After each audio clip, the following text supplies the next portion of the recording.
असे smart meter आता महाराष्ट्रात जवळजवळ सगळ्यांच्या घरी बसले. तर या मीटरमध्ये नक्की वेगळं काय आहे हा प्रश्न आपल्या सगळ्यांनाच पडलेला आहे. या मीटरमध्ये कोणत्याही प्रकारची छेडछाड करता येणार नाहीये. जरी कोणी करण्याचा प्रयत्न केला तरी लगेच त्याची माहिती इलेक्ट्रिसिटी बोर्डला कळेल. दुसरी गोष्ट म्हणजे इलेक्ट्रिसिटी बोर्डला तुमच्या वीज वापराबाबतच्या रिअल टाइम हालचाली समजतील. म्हणजे तुम्ही आता सध्या किती लाईट वापरत आहात किंवा तासापूर्वी किती वापरली ते सगळे लगेच इलेक्ट्रिसिटी बोर्डला समजेल. एखाद्या घरामध्ये जर अचानक विशिष्ट वेळीच जर वीज वापर कमी होत असेल तर त्या ठिकाणी काहीतरी चुकीचे घडत आहे किंवा वीज चोरी केली जात आहे असे त्यांना समजू शकते. महाराष्ट्रात हे मीटर शक्यतो पोस्टपेड असणार आहेत. जर तुम्ही वीज बिल भरलेले नसेल तर तुमचं कनेक्शन कट करण्यासाठी कर्मचाऱ्यांना तुमच्या घरापर्यंत येण्याची गरज नाहीये. ते तिथूनच तुमचं कनेक्शन चालू किंवा बंद करू शकतात.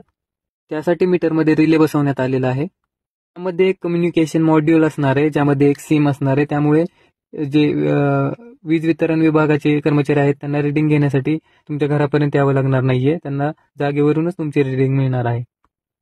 तसेच हे मीटर 2 डायरेक्शनल असणार आहेत. म्हणजे जर तुमच्या घरी सोलार बसवलेले असेल तर त्यातून जनरेट होणारी इलेक्ट्रिसिटी ही या मीटर थ्रूच बोर्ड इलेक्ट्रिसिटी बोर्डकडे जाणार आहे आणि त्याचं रेकॉर्ड पण ठेवलं जाणार आहे.